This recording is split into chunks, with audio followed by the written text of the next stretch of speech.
자, 화폐의 시간 가치는 26회와 29회는 이론으로 출제를 했는데 26회가 29회보다는 좀 약간 어려웠던 것 같고 28회는 계산 문제죠. 그래서 올해도 이 계산 문제가 출제될 가능성이 높으니까 잘 정리를 해 두셔야 돼요. 자, 화폐 시간 가치 두 개를 배우셨어요. 일시불의 내가계수와 일시불의 현가계수 어떤 관계? 역수관계. 또 연금의 내가계수와 감채기금계수 역수관계. 자, 그럼 또 역수관계 하나 더 배우도록 하겠습니다. 자, 또 현재 주어졌어요. 자, 1년 말, 또 2년 말, 또 N년 말입니다. 자, 이렇게 매년 말에 또 동일한 금액의 뭐를 또 받는다? 연금 A원을 받는다. 자, 여러분 가끔 있죠. 나는 매년 연금을 받는데 매년 받기 싫다. 현재 일시불로 한꺼번에 받고 싶다 할 수 있어요. 그걸 계산하는 겁니다. 옛날 우리나라 국민연금 초창기 시절에 일시불로 연금 준 적도 있어요. 그때 당시에. 자, 그러면은 일시불로 받으려면 어떻게 돼요? 1년 말에 A원이 현재 얼마? 현재 할인을 하죠. 얼마? 1년이잖아요. A원보다 적습니다. 현재 할인을 하는데 1 플러스 R에 몇 스? 1스 할인을 했어요. 그럼 2년 말에 A원이 현재 얼마냐? 할인을 하는데 기간은 몇 년? 1 플러스 R의 기간 몇 년? 2년 제곱.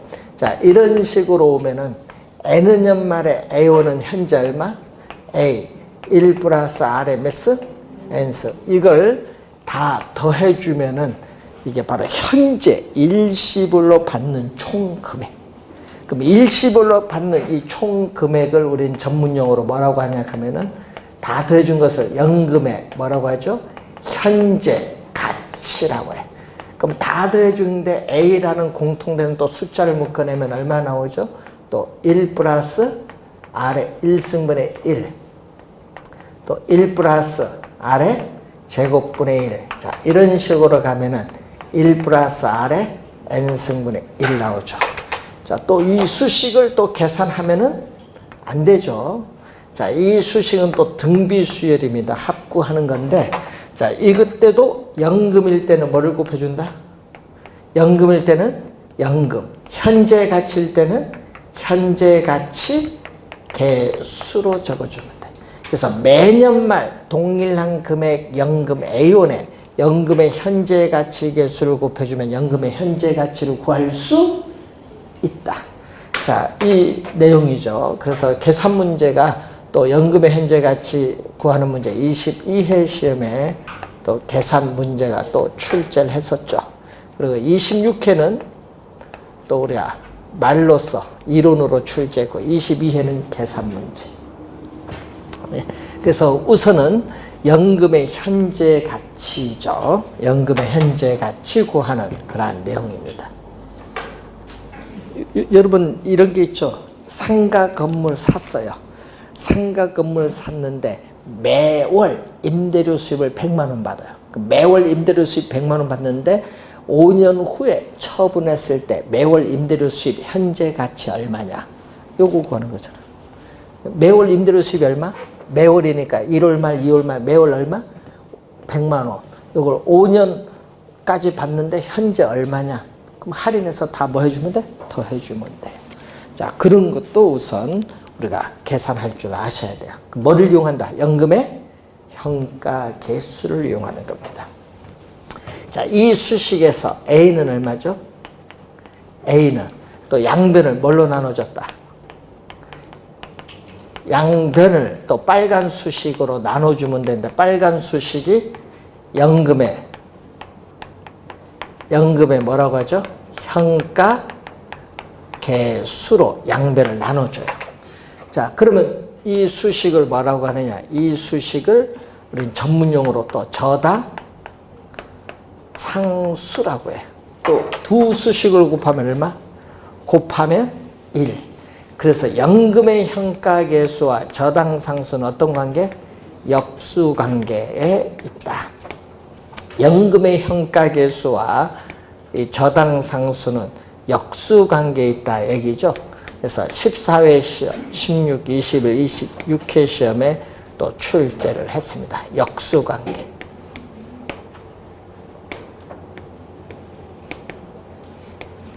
이 저당상수 상당히 중요한데 문제는 요 A값이 뭐죠? 이 A값이 여러분 A값을 우린 전문용어로 부채 서비스액, 아까 여러분 1교시 배울 때 부채 서비스액을 다른 말로 원리금 상환액인데, 자, 연금의 현재 가치는 아까 뭐죠? 현재 일시불로 환원한 금액. 이것은 바로 여러분 주택 융자금은 현재 일시불로 받죠. 주택 융자금이 뭐다?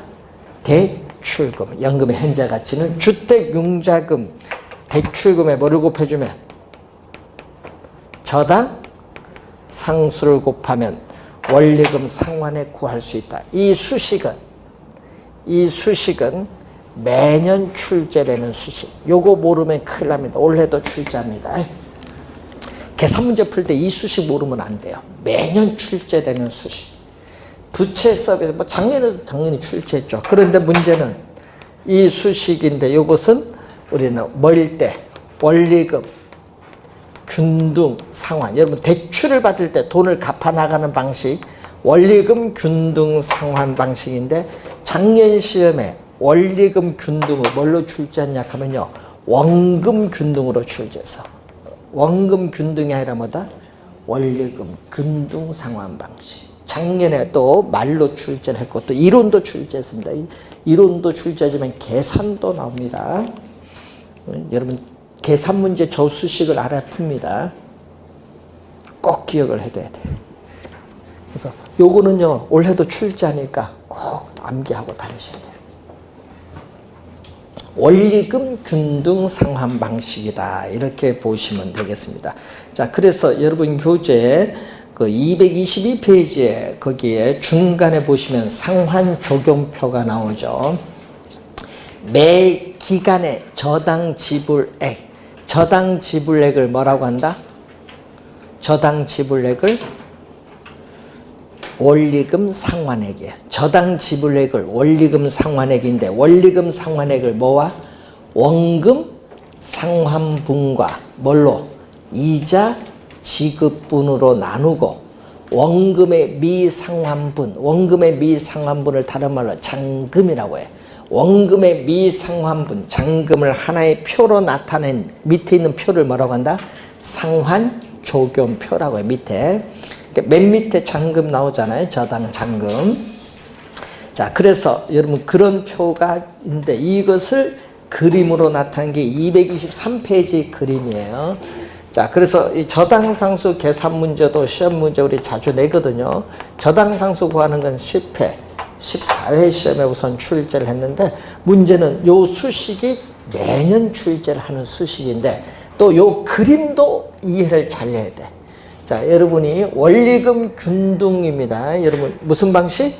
원리금 균등 상환 방식에서 여기 만기, 대출기가 만기고 이렇게 이자, 지급곡선, 또 여기 뭐죠? 원금 상환. 여러분 그 교재 그림 보세요. 그림 보면은 이런 그림이에요. 뭐일 경우에 우리는 CPM이 원리금 균등 상환 방식. 원리금 균등 상환 방식을 뭐라고 한다? CPM, 약어로. 자, 그러면은 첫 번째 달에 얼마죠? 자, 예를 들게요. 자, 이자가 처음에 얼마? 90만 원. 원금 얼마? 10만 원이면 원금과 이자를 더해준 원리금 상환액은 얼마죠?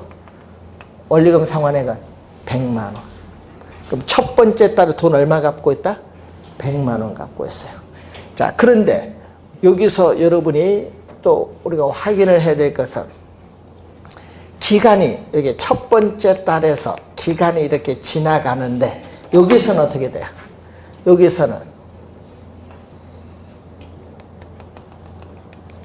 자, 요 금액과 요 금액이 서로 뭐하다? 같다.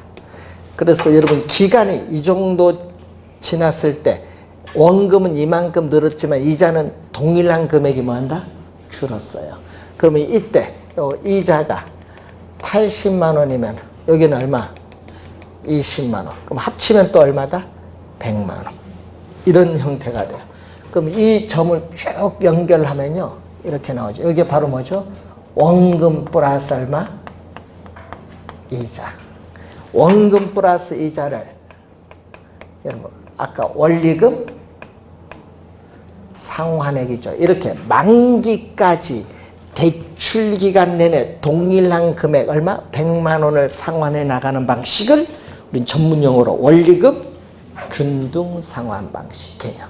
그럼 여러분 27의 정답을 요걸 물었거든요. 27에는요. 정답 요걸 물었어요. 어떻게 돼요? 이자가 줄어드는 만큼 동일한 금액에 뭐가 증가한다? 원금이 증가한다. 뭐일 때?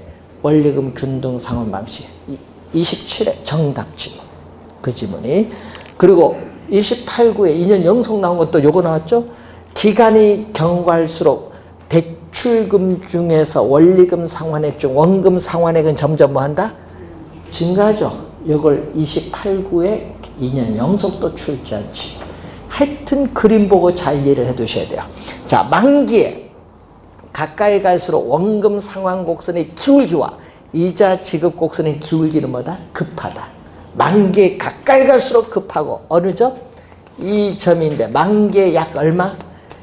약 3분의 2 정도, 뭐 60한 약 7%인데 만기 약 3분의 2 정도 지났을 때 대출금의 약도 몇 프로? 50%. 50%가 뭐가 된다?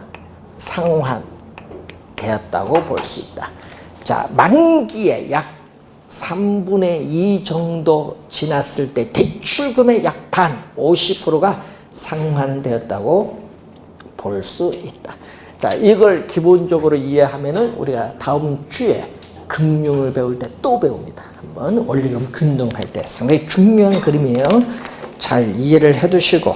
자, 그럼 221페이지 보시면은 잔금 비율, 상환 비율이 나오는데, 자, 예를 들게요. 자, 부동산 가격. 자, 부동산 가격이 얼마? 10억. 10억인데 내가 투자한 금액, 내 돈. 자기 자본은 얼마? 2억 원. 금융기관에 대출은 얼마 받았다? 8억 원. 몇 년? 15년. 만기. CP에 뭐다? 원리금 균등 분할 상환.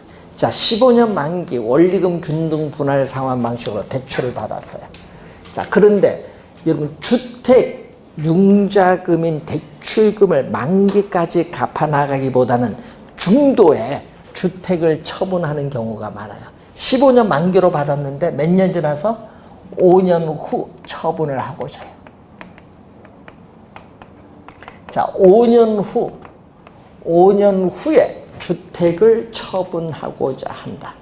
자, 그러면 얼마냐? 자, 5년 동안 원리금 균등 분할 상환이니까 5년 동안 돈은 갚은 돈이 있겠죠. 대출금 중에서 얼마? 또 얼마를 갚았잖아요. 상환된 원금이 얼마다? 5년 동안 얼마 갚았어요? 2억 원. 그러면은 상환된 원금이 2억이면 아직 돈 못 갚은 돈. 미상환된 원금은 얼마죠? 6억 원이에요. 이때 이 미상환된 원금이 중요하거든요. 우리는 이걸 시험 문제에 미상환된 원금으로 출제하면 좋은데 여러분에게는 다른 말로 출제. 잔금 하면 이제 또 무슨 말인지 몰라. 잔금하면 잔금을 다른 말로 미상환 저당 잔금.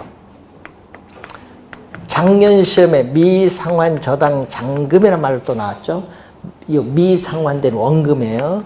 이것을 또는 우리는 융자, 잔고 또는 대출 잔액, 미상환 대출 잔액 같은 용어들이 이렇게 많아요. 하여튼 용어들이 많은데 이때 이 상환된 원금 볼까요? 이때 여러분이 알아둬야 될 용어가 무슨 용어?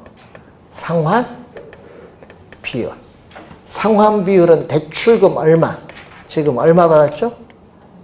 8억이죠. 대출금 8억 중에서 상환된 원금이 차지하는 비율이에요.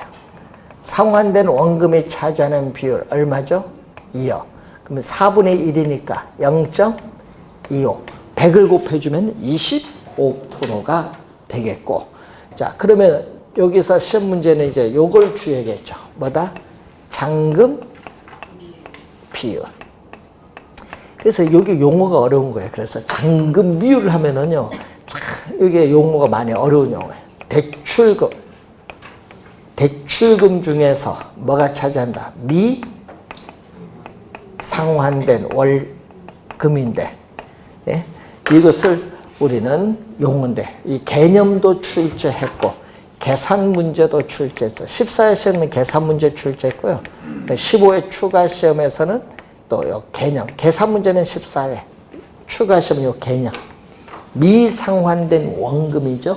출제는 상환된 원리금으로 출제했어요. 예? 그래서 지금 얼마죠? 8억에서 얼마? 6억이니까 얼마? 4분의 3, 0.75 곱하기 100 하면 75%. 더해주면 얼마? 1. 1은 100을 곱해주면 100%이지. 그래서 시험 문제는 어느 걸 출제했어요? 요걸 출제 작년에 했죠. 상환 비율과 잔금 비율을 대주면 얼마? 1. 자, 12회 시험, 26회 시험, 29회 시험에 출제를 했는데, 문제는 이것을 뭘로 출제했어요? 작년은 제로. 상환 비율과 잔금 비율을 대주면 0으로 작년엔 출제를 했어요. 자, 그래서 여러분 요 두 수식은 꼭 기억을 하고 다녀야겠죠. 요 두 수식은. 자, 그리고 또 시험 문제 또 주의해야 될 게 또 요 수식이 있어요. 여러분이 아까 지렛대 효과 배울 때 거기 박스의 수식에 지분 비율이라는 또 수식이 있거든요. 지렛대 효과 아까 배울 때 지분 비율은 부동산 가격에서 뭐가 차지한다? 자기 자본, 지분이 차지하는 비율인데, 부동산 가격 얼마? 10억. 내 돈 얼마? 2억. 0.2. 자, 지분 비율이고, 또 우리 아까 지렛대 효과 배울 때 배운 용어 중에 하나가 대부 비율, LTV. 부동산 가격에 대한 대출금이 뭐죠? 부채입니다. 대출금이 뭐다? 부채. 10억이 얼마? 대출. 8억이니까 얼마? 0.8. 더해주니까 얼마? 또 1. 그래서 또 지분 비율과 대부 비율은 얼마다? 1. 이 수식을 이용해서 문제 푸는 게 꽤 되거든요. 지분 비율과 대부 비율을 이용한 수식 15회 시험에 또 출제를 또 했어요. 23회 시험 27회 이 수식을 이용해서 문제를 푸네. 그래서 시험 문제 이것도 자주 나옵니다. 잔금 비율과 상환 비율 대주면 얼마? 1. 또 지분 비율과 대부 비율을 대주면 또 얼마? 1. 자, 우선 1입니다. 0이 아닙니다. 나중에 시험 문제 내면요, 지분 비율 봐서 또 부채 비율이 하면 돼. 부채 비율을 대주면 1이 아닙니다. 그래서 항상 용어를 정확하게 기억해 두시고, 자, 223페이지에 위험의 개념이 밑에 나오죠.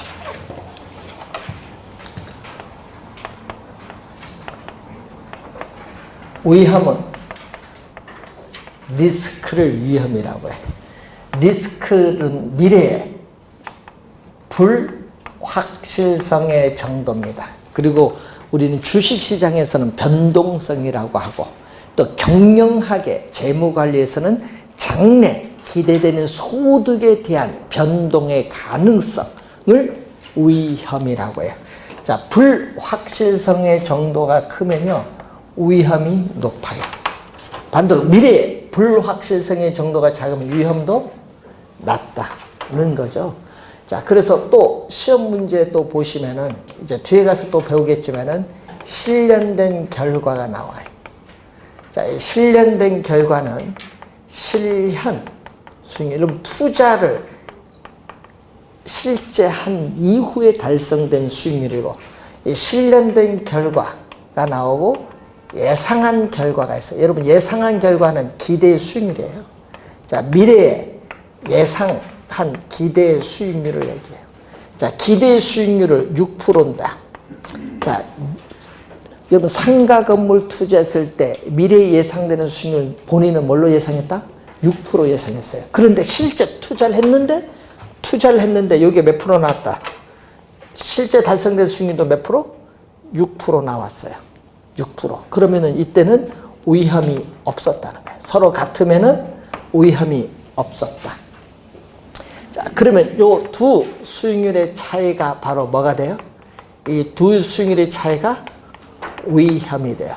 그래서 위험은 이 실현된 결과가 예상한 결과로부터 벗어날 가능성, 달라질 가능성이 위험인데, 이 차이가 어떻게 돼? 컸다. 예를 들어서 6%잖아요. 실제 달성된 수익률이 예를 들어서 5%, 4% 이렇게 차이가 벌어지면 위험이 높았다는 거고, 이 차이가 작았다. 그러면 어떤 얘기죠? 실제 달성된 수익률 6%에 가까이 가는 거, 5.5%, 5.7% 이렇게 6%에 가까이 가면은 위험이 낮은 거죠. 그럼 시험 문제는 이렇게 출제하거든요.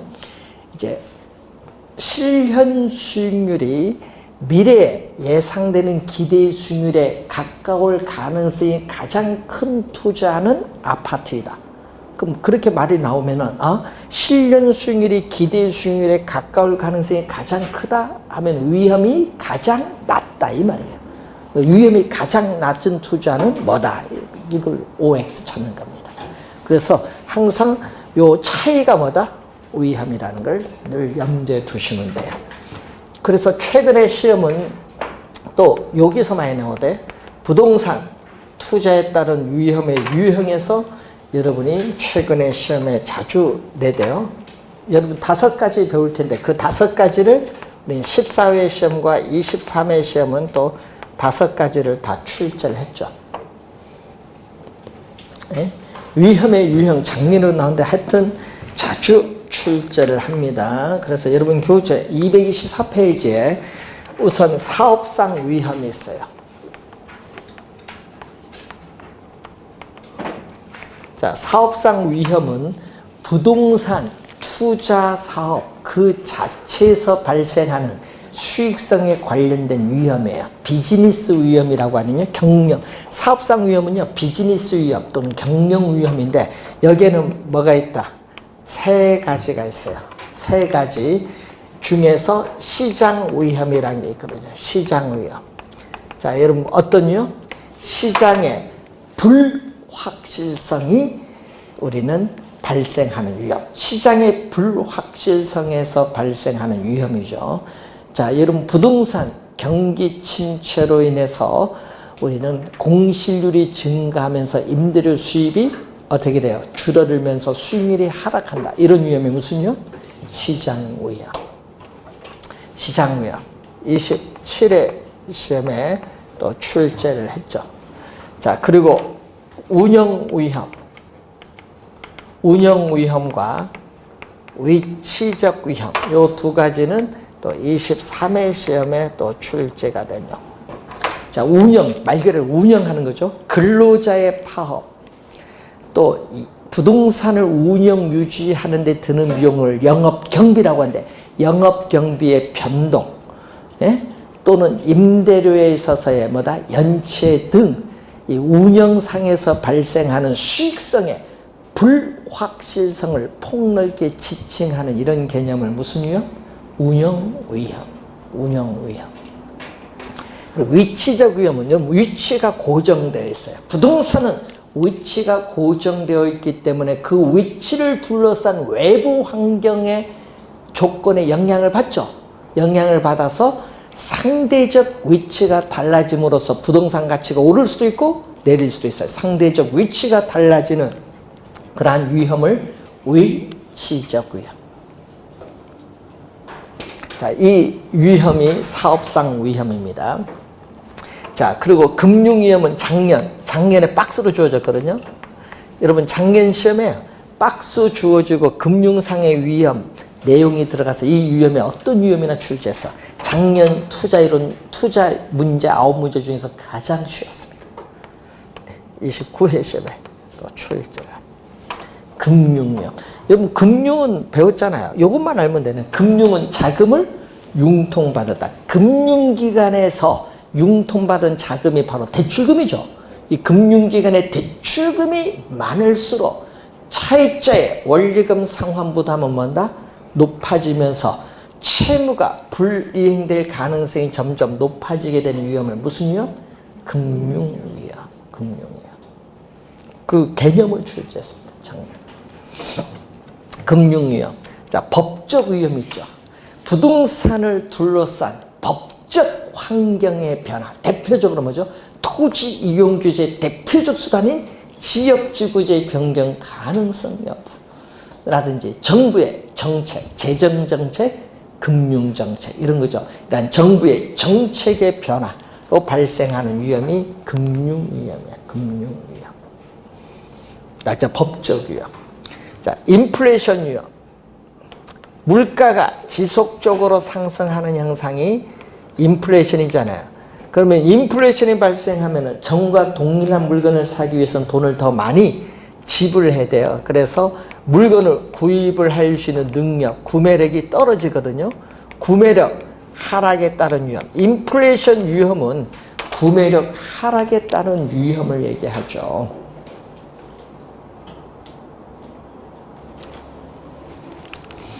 자, 그래서 여러분 나중에 다음 주에 또 배울 텐데 금융의 용어가 출제했거든요. 금융상의 용어. 뭐가 나오냐 하면요. 인플레이션이 발생을 하면은 금융기관은 돈의 가치가 떨어지니까 손해예요.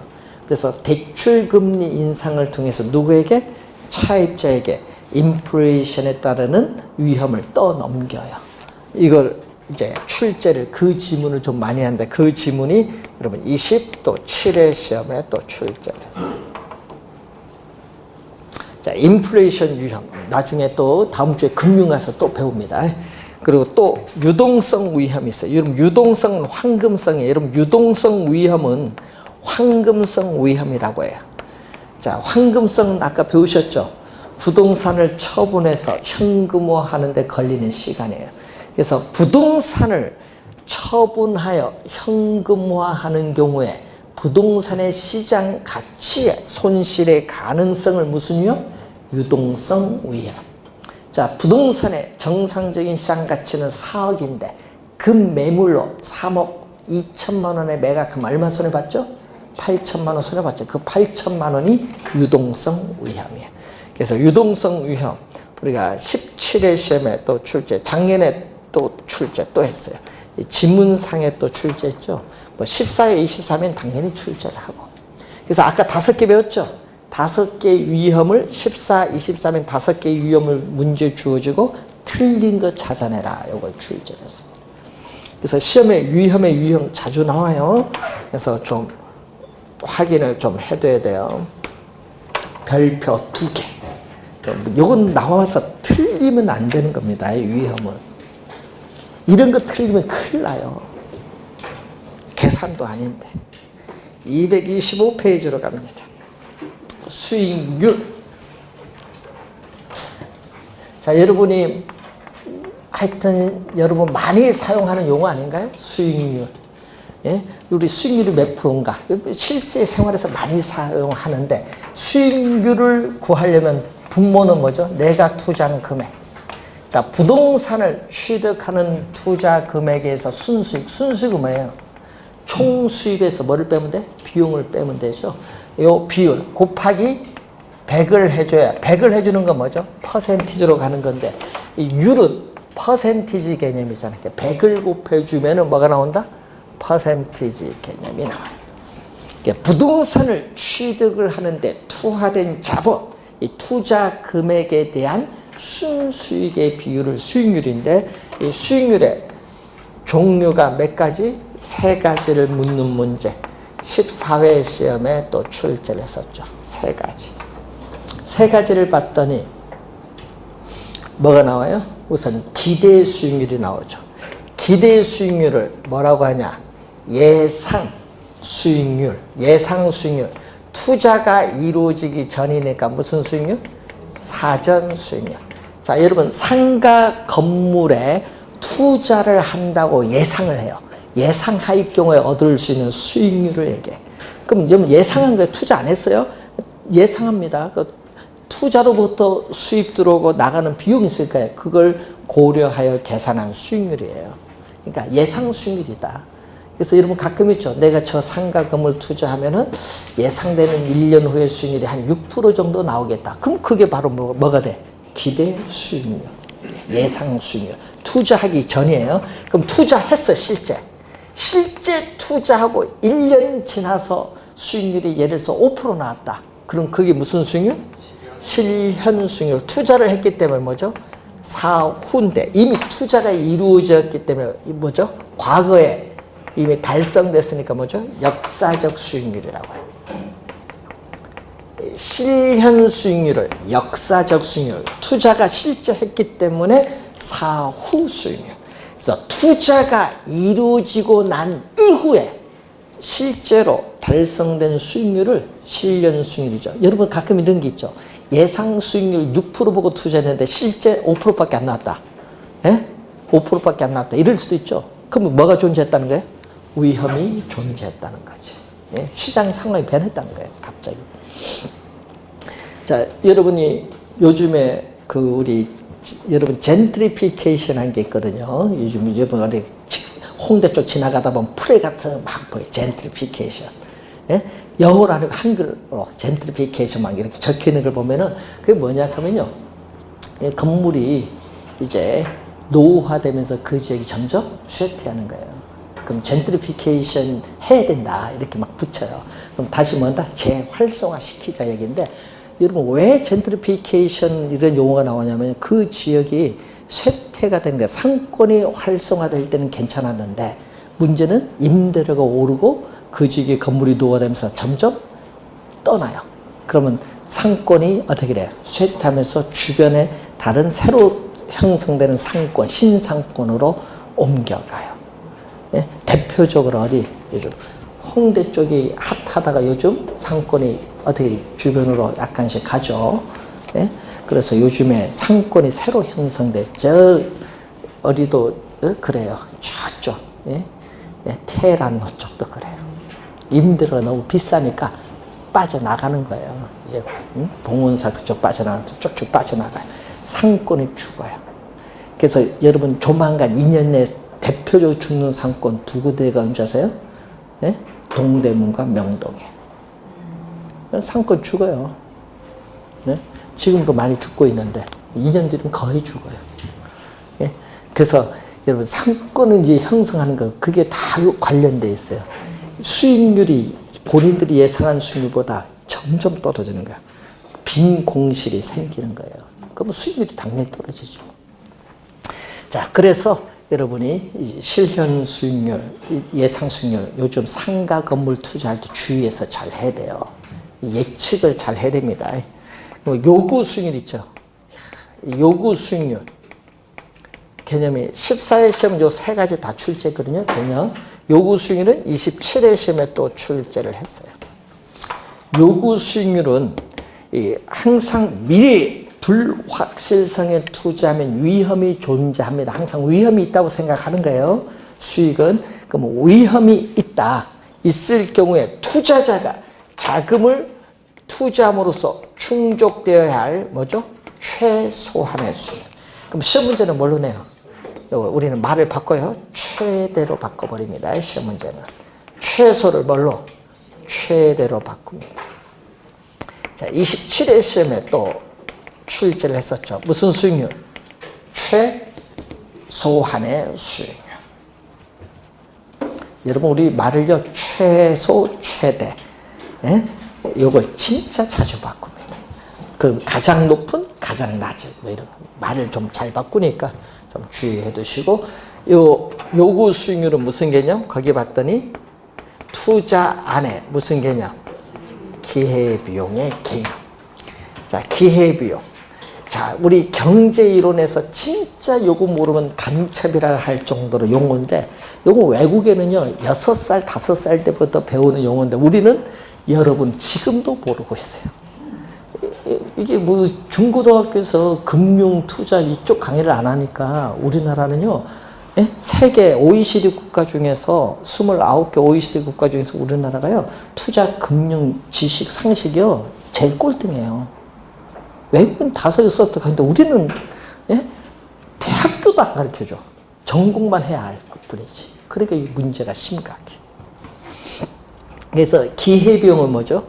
투자 대상이 여러 개 있어요. 그러니까 여러분 선택의 대상이 여러 개 있는데 그 중에 선택을 해요. 선택의 대상이 많아요. 자, 어떤 것을 선택을 하게 됩니다. 선택의 대상. 여러분 선택 못한 게 있죠? 하나. 예? 늘 여러분 선택을 하는데 선택 못한 게 하나 있어요. 여러분 태어날 때. 그건 선택이 아니지. 그거 빼놓고 다 선택의 대상이야. 태어나서 이제 배고프면 울까 말까부터 선택이지.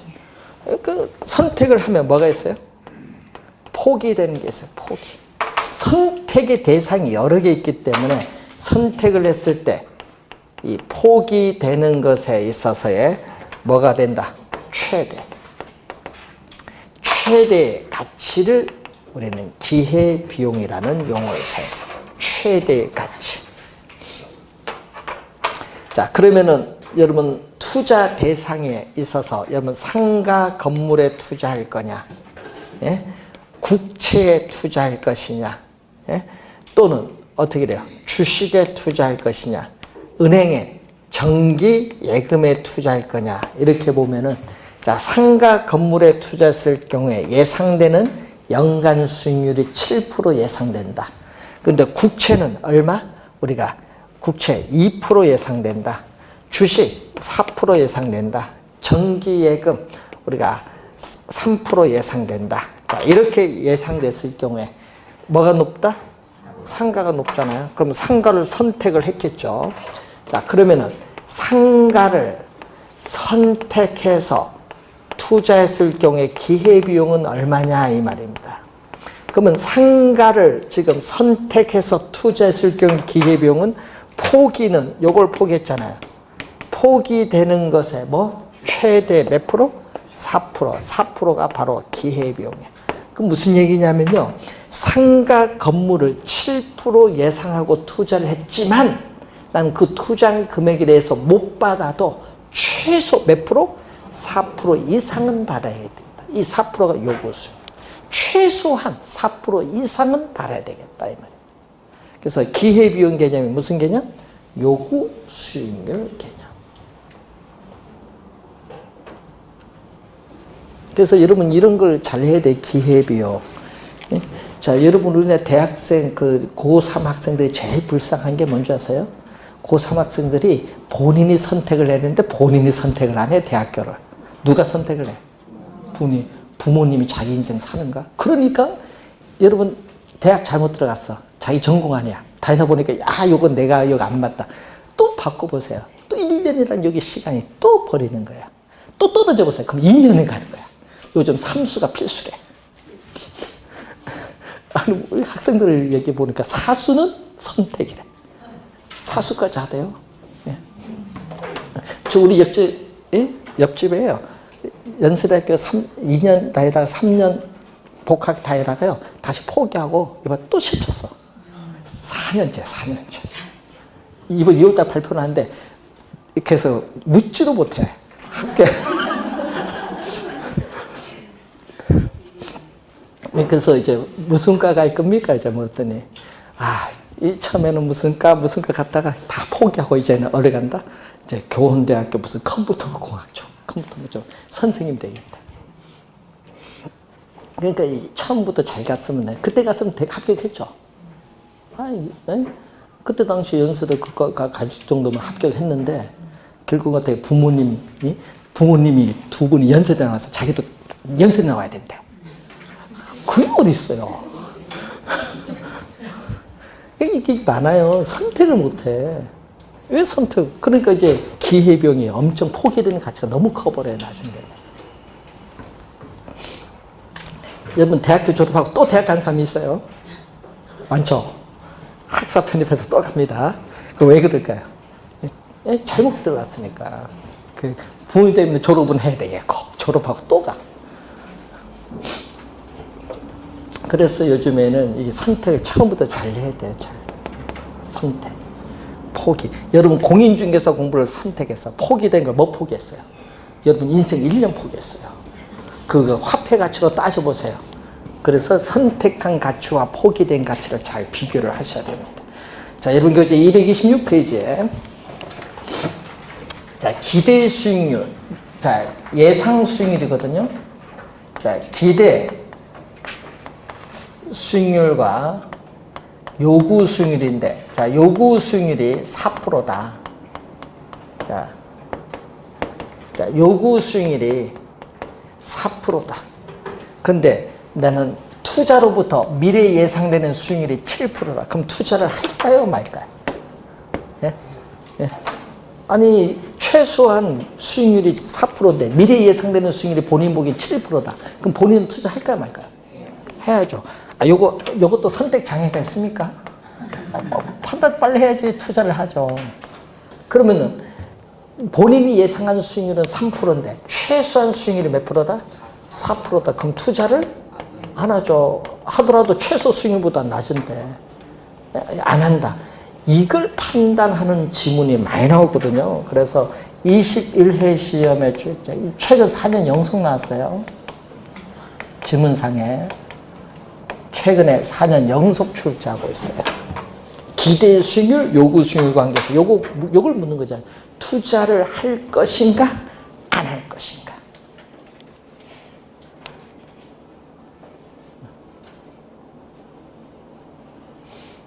요걸 우선 여러분이 잘 기억을 해 두시기 바랍니다. 자, 그러면 여러분 교재에 이제 위험에 대한 투자자의 태도가 나오는데 227페이지로 넘어가서 위험에 대한 투자자의 태도, 우리가 잠시 쉬고 시작하겠습니다.